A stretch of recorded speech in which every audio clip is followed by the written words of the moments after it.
Bismillahirrahmanirrahim. Assalamualaikum warahmatullahi wabarakatuh. Perkenalkan, nama saya Anissa Haura Salsafati Yusuf, NIM H0511711513. Pada kesempatan kali ini, saya akan membawakan seminar statistik kedua saya dengan judul Pemodelan Regresi Hartle Binomial Negatif untuk mengatasi overdispersi pada regresi Poisson. Di bawah bimbingan Bapak Andi Krisnajaya SSI MSI dan Ibu Siti Sariman SSI MSI, serta para dosen penguji Bapak Dr. Andes Raupeng MSI dan Ibu Anissa SSI MSI. Pokok pembahasan pada kesempatan kali ini yang akan saya bahas di kesempatan kali ini, yang pertama pendahuluan, yang kedua variabel penelitian, yang ketiga hasil dan pembahasan, dan yang keempat kesimpulan dan saran. 1. Pendahuluan terdiri dari rumusan masalah dan tujuan penelitian. Rumusan masalah 1.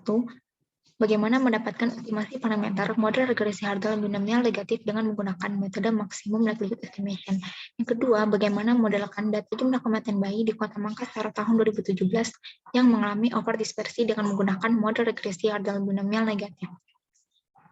Tujuan penelitian 1. Mendapatkan estimasi parameter model regresi Hartle binomial negatif dengan menggunakan metode maksimum likelihood estimation. Yang kedua, memodelkan data jumlah kematian bayi di Kota Makassar tahun 2017 yang mengalami overdispersi dengan menggunakan model regresi Hartle binomial negatif.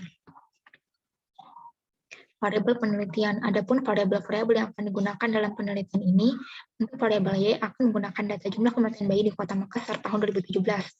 X1 presentasi bayi dengan berat badan lahir rendah, X2 presentasi pelayanan kesehatan bayi, X3 presentasi bayi diberi ASI eksklusif, dan X4 presentasi kunjungan neonatus.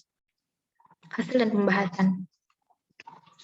Estimasi parameter regresi Hartle binomial negatif akan diestimasi menggunakan metode maksimum likelihood estimation. Berdasarkan fungsi peluang untuk Y yang telah diketahui pada persamaan 2.27 dapat didefinisikan sebagaimana persamaan 4.1.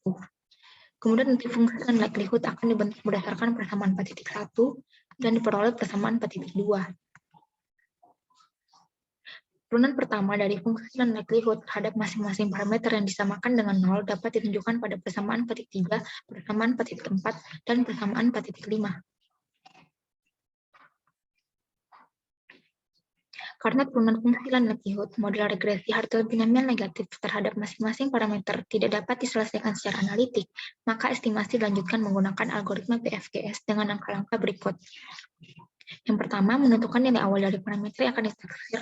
Yang kedua, membentuk vektor gradien G dengan menggunakan turunan pertama fungsi dan likelihood. Yang ketiga, melakukan iterasi seperti pada persamaan 2, dan jika nilai estimasi yang diperoleh tidak memenuhi norm θk plus 1 dikurangi θk kurang dari 0,001, maka iterasi dilanjutkan dengan menghitung matriks pemrograman PFGS seperti pada persamaan 3. Kemudian dilanjutkan dengan uji asumsi. Yang pertama, uji kecocokan distribusi Poisson. Dengan hipotesis, H0 variabel jumlah kasus kematian bayi di Kota Makassar tahun 2017 berdistribusi Poisson. H1 variabel jumlah kasus kematian bayi di Kota Makassar tahun 2017 tidak berdistribusi Poisson. Dengan kriteria pengujian, H0 ditolak jika nilai dihitung lebih besar dari D-table. Adapun keputusan yang diperoleh yaitu H0 diterima karena nilai dihitung lebih kecil dari nilai D-table, yang artinya variabel jumlah kasus kematian bayi di Kota Makassar tahun 2017 berdistribusi Poisson. Yang kedua, uji overdispersi dengan hipotesis H0 variabel jumlah kasus kematian bayi di Kota Makassar tahun 2017 tidak mengalami overdispersi. H1 variabel jumlah kasus kematian bayi di Kota Makassar tahun 2017 mengalami overdispersi. Dengan kriteria pengujian, H0 ditolak jika nilai dispersi lebih besar dari 1. Adapun keputusan yang diperoleh yaitu H0 ditolak karena nilai dispersi lebih besar dari 1, yang artinya variabel jumlah kasus kematian bayi di Kota Makassar tahun 2017 mengalami overdispersi. Selanjutnya, uji kelebihan 0. Pengujian kelebihan 0 pada variabel respon yaitu banyaknya jumlah kasus kematian bayi di Kota Makassar tahun 2017 dapat dilakukan dengan melihat frekuensi nilai 0 pada jumlah kasus kematian bayi. Hasil uji kelebihan 0 ditunjukkan pada tabel 4.3 berikut.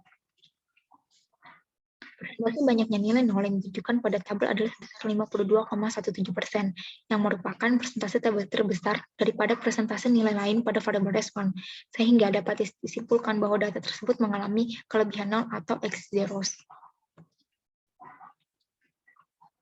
Selanjutnya akan dilakukan pemodelan regresi Hartle binomial negatif pada data jumlah kematian bayi di Kota Makassar tahun 2017 dengan menggunakan pendekatan algoritma BFGS.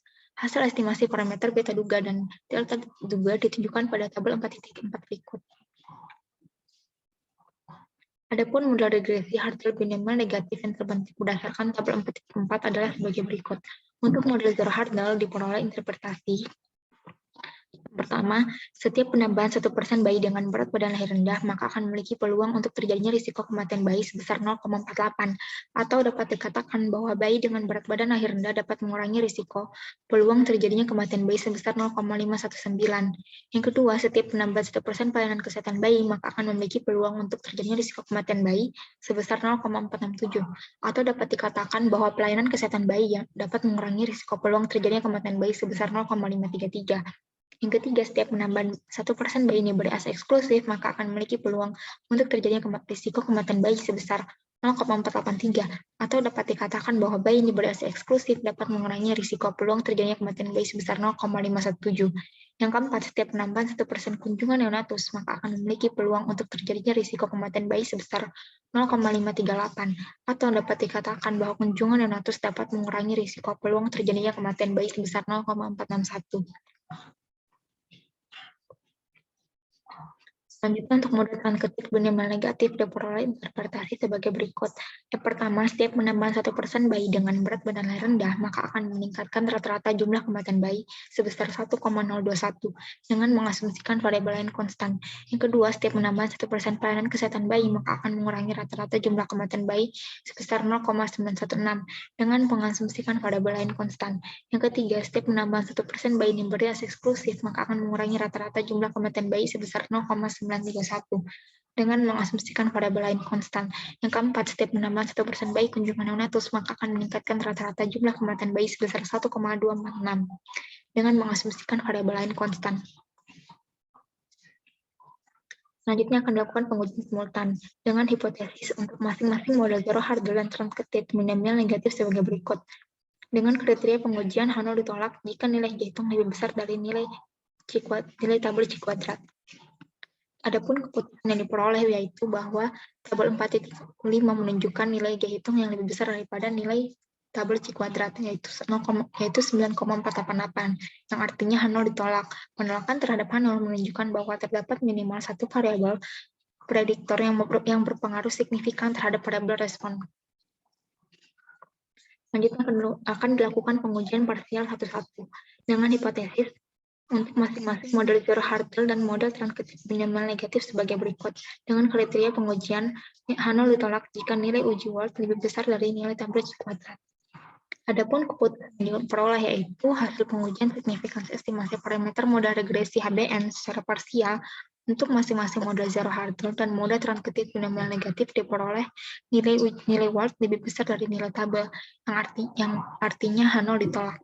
Penolakan terhadap H0 pada variabel presentasi bayi beri-asa eksklusif menunjukkan bahwa variabel tersebut memiliki pengaruh terhadap variabel jumlah kematian bayi di Kota Makassar untuk model zero Hartle dan model truncated binomial negatif.